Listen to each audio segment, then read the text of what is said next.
Merci, merci, chers collègues, camarades, mesdames et messieurs, chers auditeurs. Bien donc, à la suite de ces brillants exposés qui viennent de nous livrer le président de la commission scientifique, je vais essayer de faire quelques commentaires, donner quelques éléments et que je me ferai le devoir de ramasser aussi en langue tamashek pour que ce message important pour la nation malienne puisse arriver le plus loin possible. Et je conseille à ceux qui peuvent les passer en Dogon aussi de les passer en Dogon. Et ça ne fera que porter loin le message du Mali. Ceci dit, comme vous l'a dit le président du comité scientifique, cet accord de coopération militaire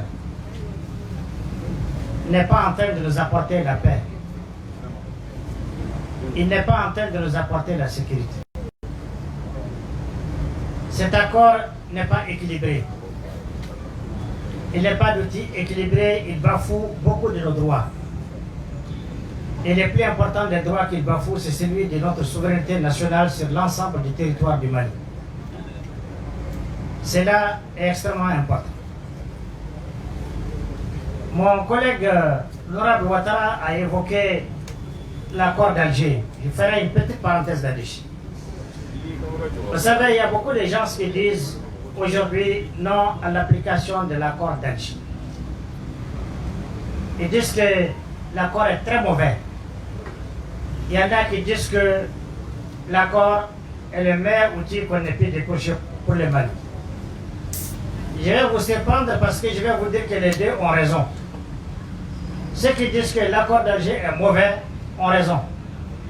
Ceux qui disent également qu'on n'a pas eu mieux pour le Mali à l'époque aussi ont raison. Pourquoi ils ont raison? L'accord d'Alger tel qu'il est aujourd'hui, s'il se trouve entre les mains des dirigeants irresponsables, manipulés et marionnettes, ceux qui ont de mauvaises intentions pour notre pays vont en faire un danger pour notre pays. Ils vont détruire notre pays avec ça. Mais si cet accord d'Alger est entre les mains des dirigeants responsables, qui ont l'autorité, qui ont le courage de s'assumer pour l'intérêt du Mali, cet accord sera appliqué dans l'intérêt des Maliens et on tournera rapidement la page. Mais ce qui nous a manqué, depuis qu'il a été signé, c'est le courage de nos dirigeants. Nos dirigeants, depuis la signature de l'accord, ont été des manipulés, des marionnettes, des gens qu'on menace. On les menace que ça doit aller dans ce sens. Parce que pour votre information, cet accord n'est pas un accord de paix, c'est un cadre politique de travail. Donc tout ce que nous décidons, se discute entre partis maliennes et autres acteurs. C'est l'essentiel pour le Mali que nous appliquons. Alors lorsque ce qui défend, celui qui est censé représenter la souveraineté du Mali, est une marionnette, quelqu'un qu'on manipule, alors tout ce qui va être cuisiné dans les lobbies criminels qui détruisent le Mali, il ne fera que le mettre en œuvre. Il y a une solution à ça. Je vais aussi vous surprendre parce que je vais vous dire que nos chefs d'État ne sont pas seuls responsables. Nous avons une part de responsabilité. Pourquoi? Qu'est-ce que vaut un président dont la population est divisée en 1000 morceaux? Qu'est-ce que vaut un président qui n'a pas de soutien de son peuple? Qu'est-ce qu'il vaut? Qu'est-ce que vaut le président? Vous avez un groupe de patriotes maliens qui pensent qu'ils doivent leur existence à l'Occident, à la France ou ailleurs. Quand ils ne sont pas d'accord avec les décisions de l'autorité que nous avons mis en place, ils disent non, pourtant ils vont trouver devant eux la communauté internationale. Comme si c'est là-bas que nous allons aller nous prendre. Non, le Mali c'est nous d'abord. C'est nous d'abord. Il est extrêmement important que nous arrêtons de penser que si on n'est pas en train de participer à la gestion des affaires, il faut rêver, prier pour le pur pour le Mali, c'est dangereux. Chacun aura son tour d'être mis à l'épreuve par son pays, par son nation. Et beaucoup ont eu l'occasion d'être mis aussi à l'épreuve par leur pays, par leur nation. Alors s'il vous plaît, j'en profite pour dire à ceux-là qui pensent aujourd'hui qu'il faut toujours imaginer le pur de se ressaisir et de revenir. C'est entre Maliens, c'est les Maliens qui vont bâtir le pays et le sauver. Ce n'est ni la CEDEAO, ni l'Union européenne, ni les États-Unis, c'est les Maliens. Ne regardez pas d'avoir approché. Si c'est tordu, venez dire là où c'est tordu, on va rectifier, on avance pour les Mali. C'est tout. Alors ne constituez pas la porte de rentrée au diable. N'utilisez pas vos frustrations souvent injustifiées pour être la porte d'entrée au diable ou au démon pour détruire notre nation. C'est là extrêmement important. Je vais dire par là, aujourd'hui, ce dont les Maliens ont besoin, c'est une union sacrée autour de l'essentiel qui est de préserver ce pays. J'ai fait des petits développements par rapport à ceux qui pensent que l'accord d'Alger n'est pas bon. Je vais vous dire également quelque chose pour ceux qui sont convaincus qu'on n'avait pas d'alternative et c'est le meilleur accord qu'on a pu trouver. Vous savez, cet accord, pourquoi il est bon pour le Mali? C'est parce que ce n'est pas un accord de paix. Il a permis de mettre fin à la rébellion, à l'affrontement entre des frères. Il a permis de nous ramener tous ici à Bamako dans ce boulevard pour parler du Mali, de se dire les vérités. Il a permis à ceux qui sont dehors de comprendre qui est le vrai ennemi. Et en conclusion, nous avons compris que nous n'avons que le Mali en partage. Le seul patrimoine sûr dont nous disposons sur le Mali, il n'y a pas d'autre. Lorsque nous amenions cet accord pour le signer ici, au risque de nos vies, certains se préparaient à rendre folklore à Alger pour transporter de nouvelles négociations ailleurs. Alors que les Maliens sont en train de mourir, le pays est divisé. Est-ce que vous pensez que ce jour-là, si on n'avait pas pris le risque de signer ce cadre de politique, nous allons être là aujourd'hui. On serait encore en train de voyager entre les avions, en train de chercher la paix partout, alors que c'est chez nous ici. C'est entre nous que nous devons la bâtir. Voilà pourquoi on dit que cet accord est bon, c'est à nous de le rendre bon. D'où les termes application intelligente de l'accord. Déjà, d'un point de vue juridique, les lignes rouges sont dessinées. Le Mali ne sera pas divisé. Les Maliens ne seront pas divisés. Les territoires ne seront pas divisés. Ça, c'est des lignes rouges. Alors, débattons-nous de façon intelligente et de créer un Mali dont nous rêvons tous. Donc, c'est pourquoi ça ne sert à rien de dire à bas l'accord d'Alger, il faut le dégirer. Non, non, non. C'est une application intelligente, urgente. Le train est en marche. Celui qui le prend, il le prend. Celui qui ne le prend pas, personne ne prendra le Mali en otage. On avancera vers ces réformes rapidement. Pour le Mali. Pour le Mali. Voilà un peu ce que je peux dire par rapport à cet accord.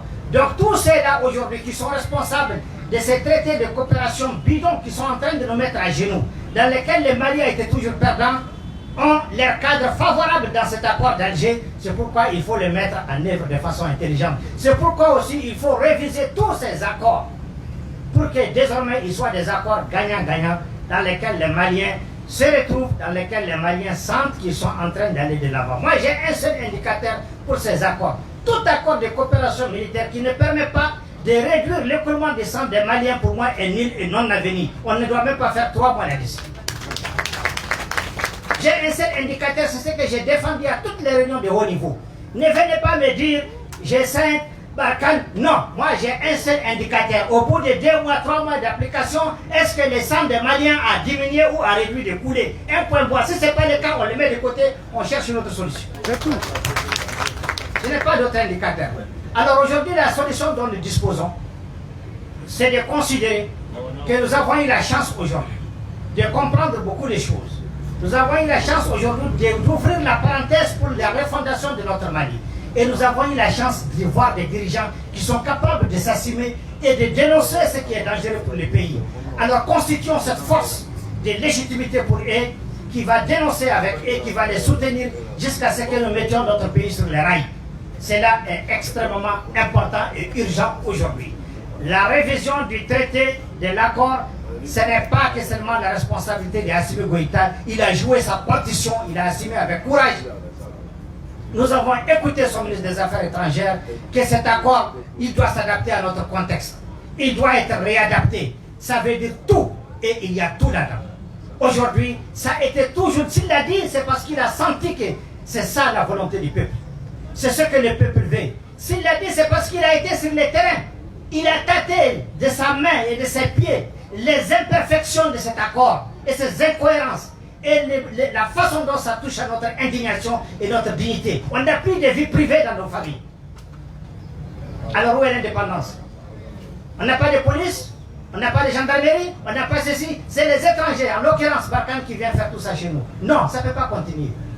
Ça ne peut pas continuer. Surtout que nous continuons toujours à mourir plus qu'au moment de la rébellion. Je vous informe qu'au moment de la rébellion, il n'y a pas eu autant de morts. Les morts, le désastre, la désolation a commencé lorsque nous avons signé ces accords. Parce que la rébellion entre guillemets, elle n'est pas positive. Mais elle est portée par quelques-uns parmi vos frères qui ont les mêmes ambitions que vous, de changer la vie d'un Malien. Mais pas de détruire le Mali. C'est là extrêmement important. Ceci dit, vous comprenez que la tâche ne sera pas facile. Les gens, ils nous menacent déjà. Ils nous menacent déjà. Et je peux vous assurer, pour le Mali, aucun sacrifice ne sera de trop. Il s'agit de notre dignité. Nous irons jusqu'au bout. Nous sommes aujourd'hui, par la grâce de Dieu, des parlementaires. Nous avons un devoir de parler au nom du peuple. Nous avons un devoir d'orienter et de dire la vérité au peuple. Nous avons un devoir de mobiliser la population pour l'intérêt national. Nous sommes là. Certains pensent que c'est une question de personnes qui s'agitent parce qu'ils disent non. C'est une conviction profonde que nous sommes interpellés parce que c'est notre devoir. Nous n'y arriverons pas sans la mobilisation de l'ensemble du peuple malien. Le président de la transition et tous les autres qui nous gouvernent aujourd'hui n'y arriveront jamais sans la mobilisation du peuple malien. Alors pour cette cause, réadaptation ou révision ou annulation ou suppression, quel soit le terme utilisé de cet accord de coopération militaire entre la France et le Mali, mobilisez-vous 24 heures sur 24 jusqu'à ce que ça change et qu'il soit dans l'intérêt des Maliens. Qu'il soit dans l'intérêt des Maliens. C'est là extrêmement important. Le Mali a le droit de s'ouvrir. Nous ne sommes pas, nous ne sommes pas contre la France ni les Français, non. Et d'ailleurs, j'en profite pour rendre hommage à Jean-Luc Mélenchon. Les Français, la France insoumise. Et tous les Français qui pensent comme lui de l'Afrique et qui pensent comme lui de tous ces accords. C'est le lieu de lui rendre hommage. C'est le lieu de rendre hommage à tous ces Français, africano-français aussi, qui pensent comme nous. Donc ce n'est pas un truc orienté contre la France. Ce n'est pas de la xénophobie, ni de l'animosité, non. Les systèmes français aujourd'hui, la politique française, la diplomatie française, nos rapports avec la France doivent changer et Emmanuel Macron doit le comprendre. Cela est légitime et c'est un droit. Cela est légitime et c'est un droit. J'ai suivi l'intervention face à ces ambassadeurs où Emmanuel Macron disait en ces termes, aujourd'hui il n'y a pas de doute que l'Occident est en train de perdre l'Afrique. Il n'y a pas de doute. Mais il n'a pas dit qu'ils vont se corriger pour que les rapports ne soient plus des rapports incestueux, mais des rapports de respect mutuel, des rapports gagnant-gagnant avec nous. Il a dit, changeons de stratégie pour continuer à les contrôler. Alors j'ai dit du haut de cette tribune, nous ne devons plus être contrôlés. Nous ne devons plus être contrôlés, nous devons être considérés avec respect. Nous devons être respectés. Nous devons être traités avec considération. Aujourd'hui, c'est une priorité pour nous. Cela doit se savoir.